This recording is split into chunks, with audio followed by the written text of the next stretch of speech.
Hello. Hi, can you hear How me? are you doing, Jay? I'm doing good. So you say you disagree with what I just said. Please tell me about this so I can. Sure. I mean, it's more or less in the sense where it is a personal, it's a personal experience. It's not subjective because not every woman will go through that experience. However, dealing with men who have approached me, there's different people who approach different ways, but it's a matter of if that man wants to approach you and wants you, they will do whatever it takes. If that's disrespectful, if that's crossing boundaries, if that's pushing, if that's ignoring consent, by all means to get you. So, I mean, I've walked out in Target in sweatpants and hair a mess and a t-shirt and still been accosted and harassed. So, I mean, I don't know, it's kind of like a false equivalency when you say that you are dressed a certain way, and then it's no wonder that you get this attention. It's no wonder that you get approached disrespectfully when it still happens anyway, regardless of what you have on. So that's all I'm saying. I mean, it's not it's not really black and white. It's not 100% this, 100% that. If you're dressed revealing, if you're dressed scantily, you're going to get this terrible attention.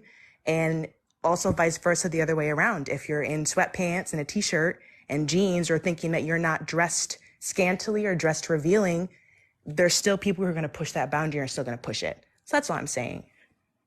And I don't disagree with anything that you just said, Jay. But I mean, I'm not talking. Super, you need to stop, bro.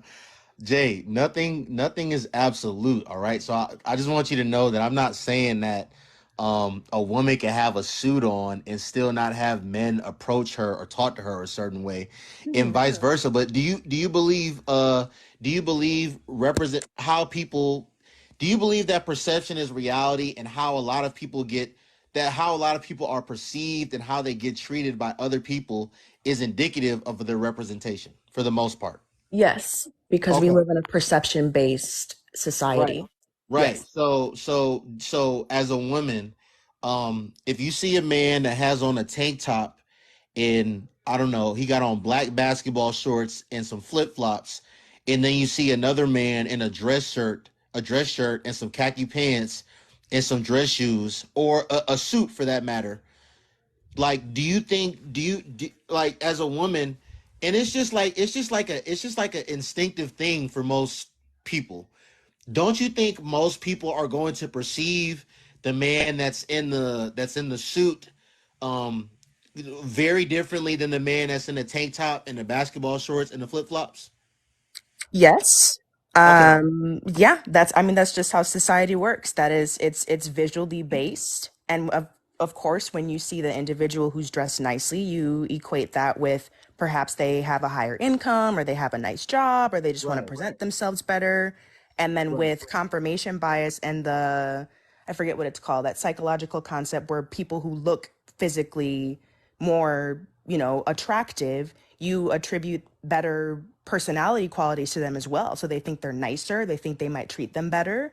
That's just, I mean, it's psychology, it's the human mind, it's just how we work. So yeah, I do agree with that.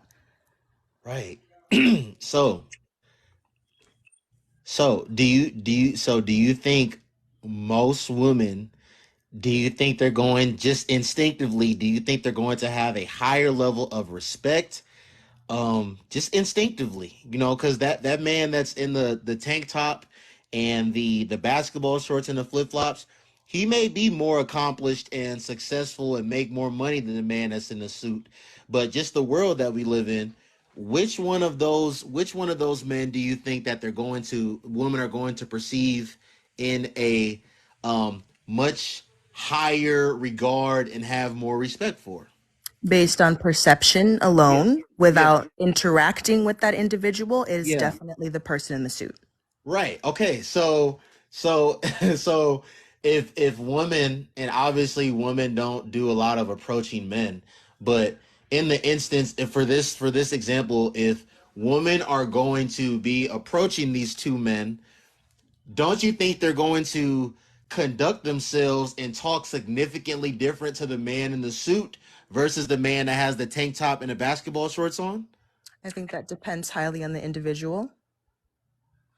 Are you are you seeking to present your authentic self to this individual? Do you not care how they perceive you back? Are you confident? Is that, self-worth? Do you walk up to people regardless of what they look like and you're confident in yourself? Or are you trying to change yourself to appeal as a different person to that person because you think that they're on a higher elevated status than you are? Jay, Jay, Jay. Yes, I'm still here. I'm going to ask you this question one more time. Bro, you cannot make this stuff up, man. I My don't know. answer remains the same. It depends on how you approach people. Approach people differently. Do you approach all women the same way? Jay, I'm gonna answer your question, but Jay, I literally just asked you if you think most women, just off of instinct and their perception, are going to hold the man that's in the suit in a higher regard and just have more respect for him just off perception. You said yes to that, but then when I asked you, so now when it comes to actually approaching them and having a conversation with them, if they're going to conduct themselves in a different manner and talk to that guy that's in the suit more respectfully and significantly different than the man in the tank top and the basketball shorts, now you're saying it's subjective. Some people don't. I can't speak for everyone. If you want my personal reasoning, yes, I would probably conduct myself a little bit differently than I would to the man in the suit versus the person in the basketball shorts. But I'm saying that it's not the same for everyone. I can't just make a blind blanket statement and say that every single woman is going to approach people differently based on how they're dressed. You perceive them differently, but that doesn't mean that you approach or the verbiage that you use toward those individuals is the same. Jay, again, you and I both understand that nothing is absolute. And when I asked you the question, I didn't say, do you think every woman is going You to, asked me most women, right? and I can only speak for individuals who, well, first of all, who I have even seen approach men because I don't. I personally do not. I don't approach men. And I acknowledge, Jay, that most women do not approach men. But I said we're going to have a hypothetical here. We're going to say that women are approaching these two men, and I asked you, do you think most of like do you not believe that we can generalize and speak in majority, Jay? Do you not believe that? No, I Okay, Jay, don't. let I, me I let me don't ask you believe in generalizing the majority because there's people who deviate from the norm all the time, and okay, really there is no norm. let me ask you a question, Jay. Um, on average, who makes more money over the course of a career in 2023? A high school graduate or a college graduate?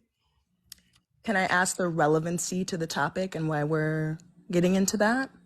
Because you don't believe that we can um generalize or speak in majority, but we can.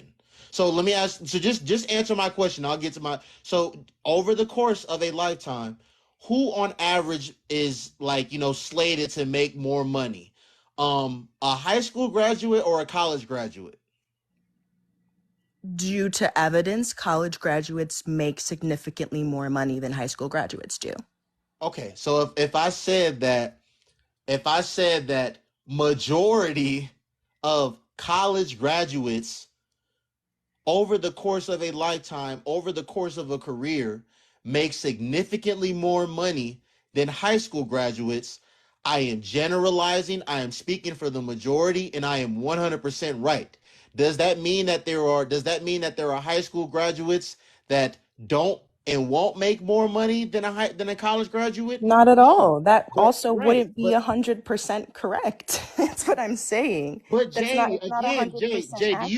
do you understand what I say that we're not talking in absolutes? Do you know what to speak in the majority means? Majority means more than 50%, Nay. Or I said, excuse me, Jay. I know a girl named Nay. Jay, majority means more than 50%. So when we're speaking for the majority, we are talking about more than half.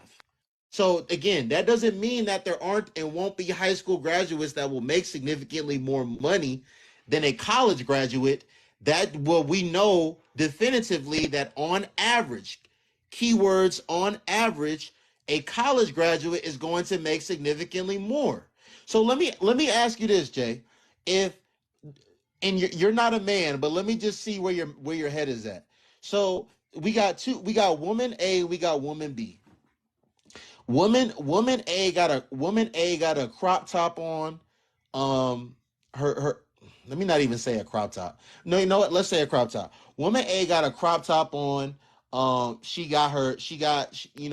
whatever reason, her nipples is showing through her crop top. To whatever bottom she's wearing, she got a camel toe. Let's say she got on some booty shorts. She got on some special booty shorts that's, exposing her camel toe, and it has some of her ass out. And then you have woman B. So that's woman A. They got woman B. Woman B has on a damn turtleneck. Woman B got on some damn jeans, and she got on some damn Uggs. Do you think majority of men, so do you think most men are going to approach and conduct themselves and talk to woman A with um woman A with the same level of respect and conduct themselves like a gentleman and come off very respectful this at the same rate as they will woman B? You're not going to like my answer. It's no, I am not. I'm not. It's not about me liking. I'm not here to like or dislike your answer. We're here I to want you to converse, honestly and answer you whatever you wanted my think. opinion, but it's turning kind of into you like it's almost like a debate at It's this not a point. debate. I I'm was not here to debate you. I want to hear what you honestly think.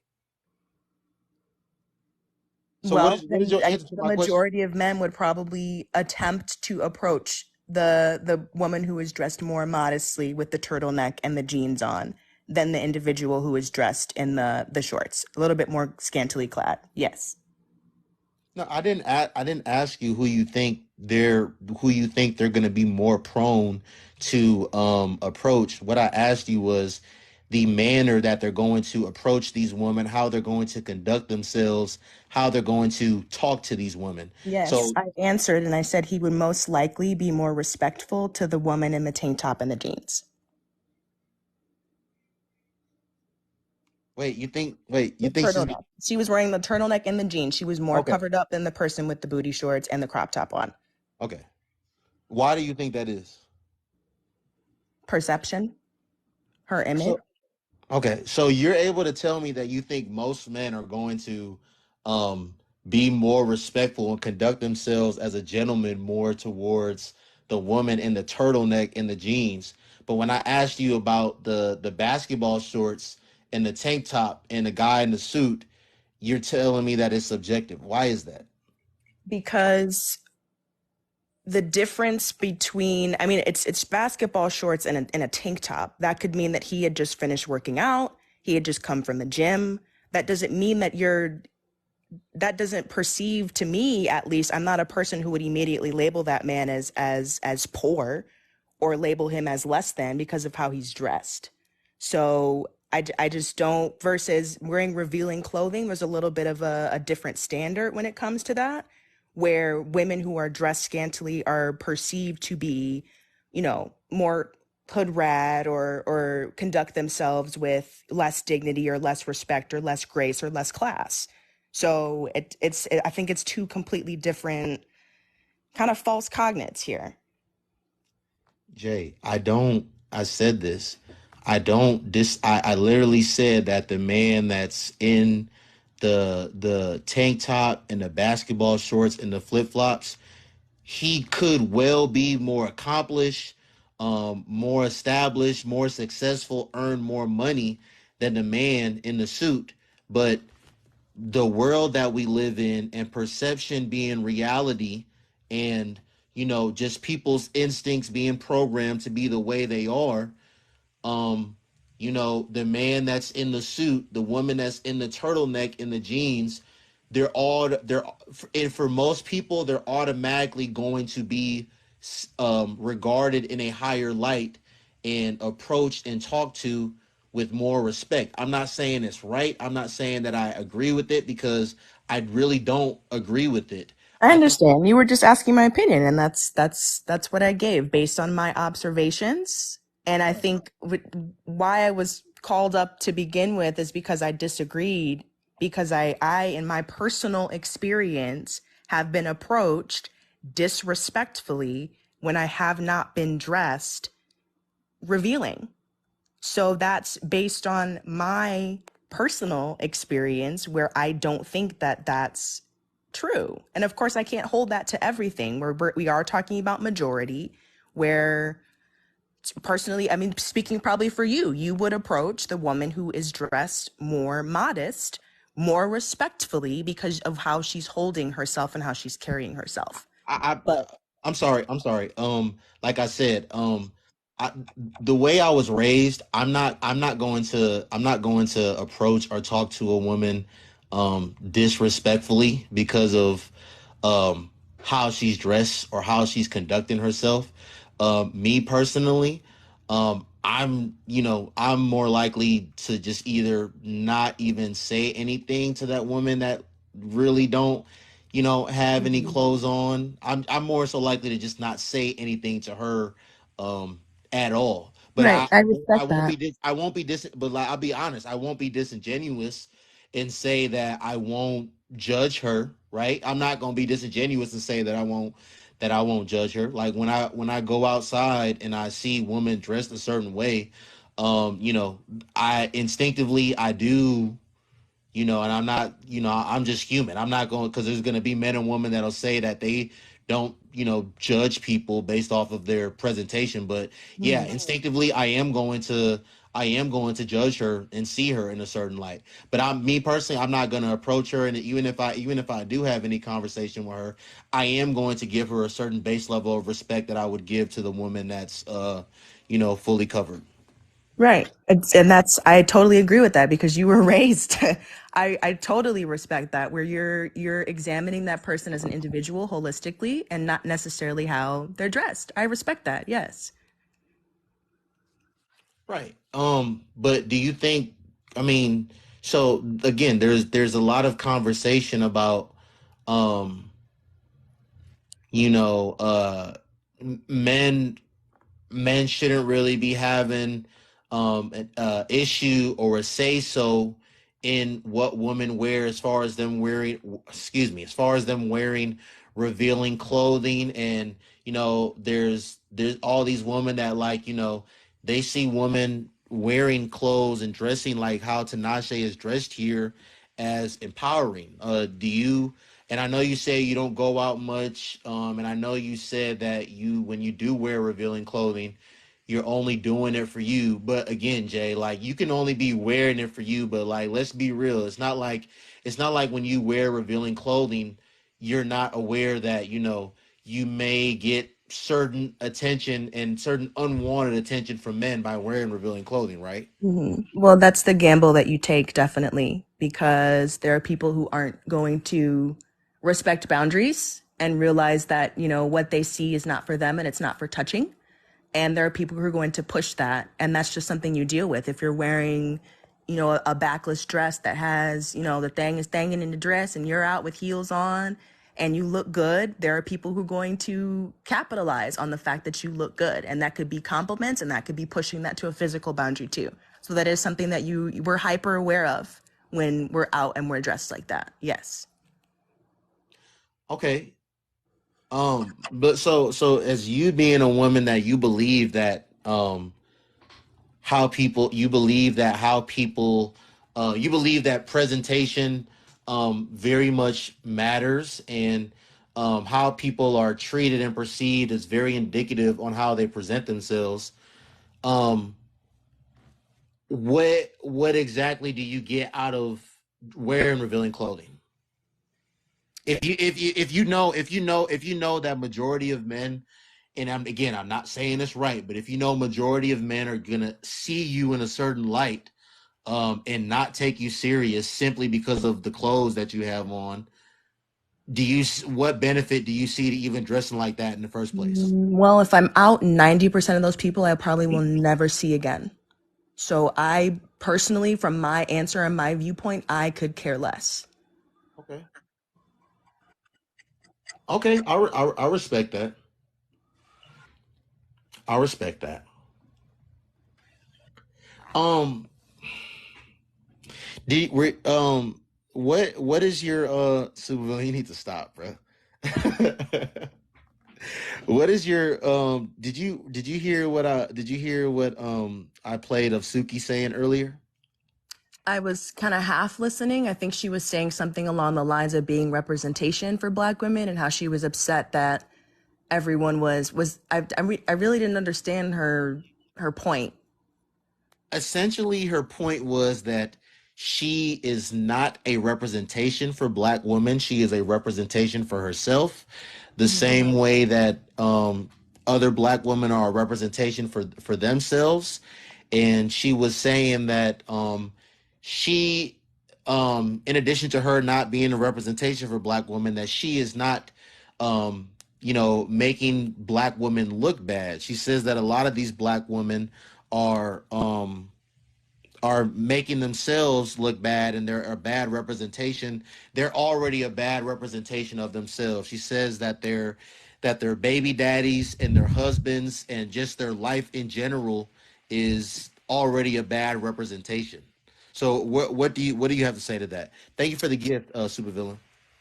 Um, well, that's I mentioned in the comments after you had played the sound bit, and I said that she's not a representation for me Okay. personally. So I guess as long as the along the lines of Black women and already making themselves look bad, I think there is a representative population that isn't doing well for themselves, perception wise, and that's how stereotypes and things forms, especially for Black women, and dealing with that as a Black woman who doesn't fit into that is particularly frustrating for me. And then being lumped into that category and not being allowed to kind of exist as an individual in this society because we're representatives of each other. And so in the Black community, say when someone commits a crime, when something goes wrong, that's a reflection on the community, and we're expected to speak up for that one person and denounce their actions or even justify or not justify what happened. And so it's a very nuanced topic. I think it goes very deep into how we're viewed by other people, especially, the white community in society, where we're expected to take up and take penance for a lot of things that happen within our community when we're all existing as individuals and we're not a monolith. Right. And I've said this before, and I'll say this to you, and then I'll ask you the same question that I asked the woman that I was speaking to earlier. Mm-hmm. Um it's unfortunate, Jay, that as black people, when you're an accomplished, successful black person, you're an individual. But to the black people that are not only not accomplished and successful, but they're out here being degenerates. They're out here conducting themselves a certain way and doing things that are not productive to society. Like how you just said, all of us as black men and women, we all get grouped in and lumped in together um, Correct. with those people. And it's unfortunate. But my question to you, Jay, is, and I like the same way I asked Elle earlier, why do you think it is that, and I'm asking you as a black woman, why do you think it is that when a new black woman gets on the scene and she's conducting herself a certain way, she's talking about certain things, and like I've said this before, I haven't said this today, but a lot of these women these days, they're really selling sexuality because they're not selling music. Their records are not selling. Yeah. And that's unfortunate. But a lot of these women are selling sexuality. But why is it, Jay, that you think they get so much pushback, but these same black men that, in their music, all they talk about, because I listen to this music every single day, and I think it was you in the comments that was like, I pull up listening to Sexy Red and whoever, but I get out of my car and I go do whatever I need to do. I'm the same way. So I listen to all this music to where all these men are talking about is taking other black men's lives, you know, poisoning their community, doing things to destroy the community. Why do you think these same men get praised and all this admiration, um, and they don't receive the pushback that these women get for talking about their coochie and getting over on men and just saying all the wild, ignorant stuff that they say? Why do you think they receive so much pushback and the men don't? Great question. I really don't think I have a definitive, concrete answer, but I do know that in the Black community, there's a lot of glorification of drug culture, hood culture, rappers, and living that kind of lifestyle. So I grew up partway between Chicago and Milwaukee, and that's all I grew up with was people who wanted to be hood, and even the folks who didn't grow up in the hood where I grew up, you were claiming hood. So You from the Midwest? it's yes, I did. I'm from the Midwest. Very less. What you doing in Cal? I'm sorry. What you doing in California these days? I moved School? out here for college in 2017 and I graduated in 2021. So now I'm trying to get into med school out here. So that was the reason why I moved. Do you work in the medical field right now? I do. Oh, okay. Okay. I'm from Minneapolis. Minnesota. I love Yeah, we Minneapolis. neighbors, man. You're not too far. Literally, I feel that that's why we have some of the same viewpoints because that Midwest mentality and being raised in the Midwest. And I'm sure you had probably old school parents too. So my parents are older. So some of that stuff we didn't play that. It was like you're not gonna come home and bring home anybody thug or do nothing or be having babies, and that was just the conversation that was had. But there were people that I grew up with who glorified a different type of culture, and what it meant to be black to them was like, oh, you got to act a certain way, you got to listen to this, and you got to speak like that. And it was wild to me, or I'm like, why can't we just be representatives of ourselves? And why are you glorifying some of the worst parts of the culture that we've been through?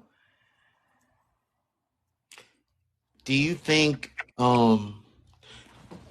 because my parents told me this when I was younger, and I actually do believe in it now that I'm a little older. But do you believe that charity begins at home? And I ask you that because, again, you and I are able to listen to certain type of music, consume certain type of content, and separate it from reality. We're able to keep it. We're able to like have entertainment be entertainment, and Mm-hmm. our reality be our reality. But what do you think the difference is between someone like you and myself and someone that they're not necessarily able to separate the two, and they really allow it to influence them to the point to where they start trying to make it their reality? I do, to answer the first part, charity does begin at home, and those lessons start at home with parental influence and with the values and customs that you're brought up with and your morals. And that's instilled in you first things first by your parents because that's your first influence. However, I do think later on in life, it becomes a combination of nature and nurture. And that way you're looking at, when they go out to school, who are they interacting with? Who are their friends? What's their primary base? What are they listening to? What kind of education are they getting? In the Midwest, I'm sure you can agree, like there wasn't a lot of Black empowerment education. I didn't Right. have my first Black history class or African American history class until I got to college. Right. So, of course, my parents had to be the main influence where they were teaching me about the powerful figures and people who came before me and the positive things and benefits and attributions that we have made as a community to society. But there are a lot of people who weren't learning that. So again, I feel like that responsibility could fall back on the parents, but also it's a responsibility for our education system to be teaching equally about all the groups here as well, because we fall under every single ethnicity and every person under the sun. And the fact that children are being banned from taught that is a disservice as well. So I think it's a combination of nature versus nurture. and then the nurture being once they get out into society, what are they consuming, what are they watching, what are the messages, and what kind of messages are they self-internalizing as well. Nah, you on point. You 100%. You 100% on point, man. And